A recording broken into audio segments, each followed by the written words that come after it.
Patna NEET छात्रा rape हत्या case का नया मोड़, अब लगेगा पोस्को एक्ट। नमस्कार, आप देख रहे हैं सिटी पोस्ट लाइव। मैं हूं सृष्टि राज।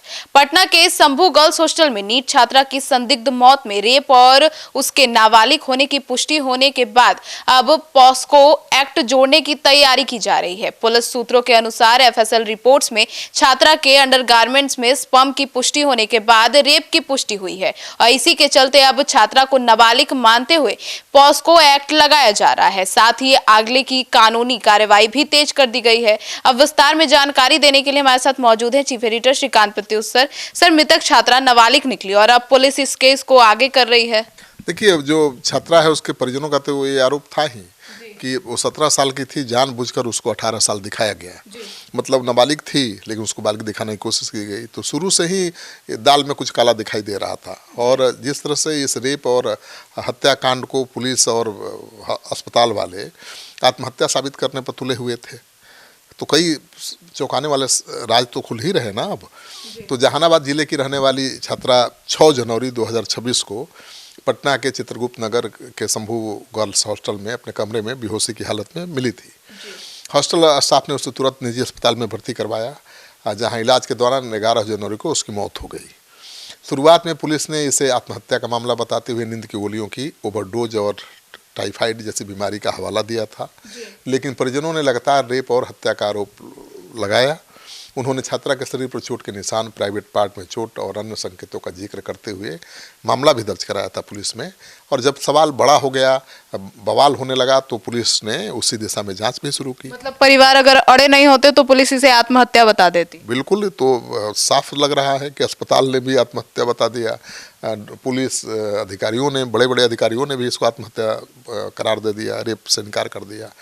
अब सब कुछ तो सामने आ गया है कि भाई रेप हुआ है, और रेप हो सकता है कि कई लोगों ने किया हो, कहीं गैंग रेप तो नहीं है, ये भी सवाल उठ रहा है। क्योंकि डीएनए टेस्ट के लिए पुलिस ने 6 नौजवानों का लिया है सैंपल। हाँ, तो 6 मतलब 1 से ज़्यादा लोगों के शामिल होने की संभावना है। तो ये गैंग रेप हो सकता है। तो एक नाबालिग छात्रा से गैंग रेप का मामला तो हिला देने वाला है। परिजनों के विरोध और लगातार प्रदर्शन के बाद पटना पुलिस ने विशेष जांच टीम गठित की, एसआईटी गठित की। बायोलॉजिकल रिपोर्ट में छात्रा के कपड़ों पर मेल स्पर्म मिलने के बाद यौन शोषण की पुष्टि तो हो चुकी है। इस रिपोर्ट सामने आया कि मौत से पहले उसके साथ दुष्कर्म हुआ है। इस खुलासे के बाद पुलिस की शुरुआती थ्योरी पर सवाल खड़े हो गए और जांच में यू-टर्न आ गया। गृह मंत्री सम्राट चौधरी ने भी मामले में हस्तक्षेप करते हुए डीजीपी, सीआईडी के एडीजी को तलब किया और आरोपियों की जल्द से जल्द गिरफ्तारी का निर्देश भी दिया है। इसके साथ ही 2 पुलिस अधिकारियों को तुरंत सस्पेंड भी किया गया है। लेकिन जो गलती थानेदार ने की थी, वही गलती तो एएसपी ने भी किया, वही गलती को दोहरा दिया एसपी ने भी। और एसएसपी साहब ने भरोसा करके कि भाई इतने चैनल से जब रिपोर्ट आई है, उन्होंने मुहर लगा दी। तो फंस तो सारे गए हो, महकमा पूरा फंस गया ऊपर से नीचे तक। सर, और उम्र को भी लेकर परिजन पहले से ही सवाल उठा रहे हैं। मैंने पहले ही बताया आपको कि मृतक छात्रा के परिजनों ने एसआईटी टीम से छात्रा के 18 वर्ष के कम होने का दावा किया था और उन्होंने आधार कार्ड और मैट्रिक सर्टिफिकेट भी उपलब्ध कराए थे, जिनमें उम्र 18 साल से कम बताया गया है। ऐसे में जांच टीम ने छात्रा को नाबालिग मान लिया है और इसके साथ ही पोस्को एक्ट की धाराएं भी जोड़ने की कानूनी प्रक्रियाएं शुरू हो गई हैं। जल्द ही एसआईटी कोर्ट में छात्रा को नाबालिग बताकर अन्य धाराओं को जोड़ेगी और पोस्को एक्ट जोड़ने के बाद धाराएं गंभीर हो जाती हैं, क्योंकि पोस्को एक्ट के तहत अपराध की सज़ा अधिक कठोर होती है। ऐसे में एसआईटी अब डीएनए प्रोफाइल तैयार कर सभी संदिग्धों का सैंपल से मैच कराएगी। हालांकि अब बिहार महिला आयोग ने भी मामले पर संज्ञान ले लिया है।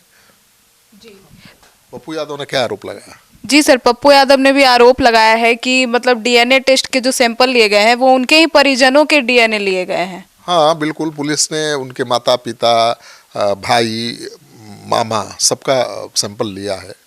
लेकिन इसका मतलब ये नहीं है कि पुलिस उन्हीं पर शक कर रही है। जांच की प्रक्रिया है। 6 युवाओं का भी डीएनए सैंपल लिया गया है, लेकिन अब उनका परिजन तो आरोप लगा ही रहे हैं कि भाई पुलिस का फोकस केवल जहानाबाद पर है, उनके परिवार पर ही है। सर, लेकिन पप्पू यादव भी कह रहे हैं ना कि पीड़ित के परिवार को ही मानसिक तरीके से भी प्रताड़ित किया। ठीक है, पप्पू यादव क्या कह रहे हैं पता नहीं मुझे, लेकिन परिवार खुद कह रहा है कि पुलिस बार बार उनसे पूछताछ कर रही है। 7 बार पूछताछ कर चुकी है और उनको लगता है कि पुलिस उन पर ही संदेह कर रही है। तो ये दुखद तो है। अब सच्चाई क्या है ये तो फाइनल जांच रिपोर्ट सामने आएगी तब पता चलेगा ना कि कौन इन्वॉल्व था कौन नहीं था। लड़की के साथ रेप तो हुआ है लेकिन कहाँ हुआ और किसने किया, कितने लोग उसमें शामिल थे, डॉक्टर ने क्यों गलत बयान दिया और थानेदार ने क्यों इस रेप को आत्महत्या साबित करने की कोशिश की। तो कई ऐसे अनुत्तरित सवाल हैं जिसका जवाब अभी मिला नहीं है, आगे मिलने वाला है। तो सुना आपने हमारे इस डिबेट को, तो अब देखना होगा कि इन तमाम सवालों के जवाब कब तक मिलते हैं और पुलिस की जांच में आगे क्या खुलासा होती है। आपकी क्या राय है कमेंट सेक्शन में जरूर बताइएगा। धन्यवाद।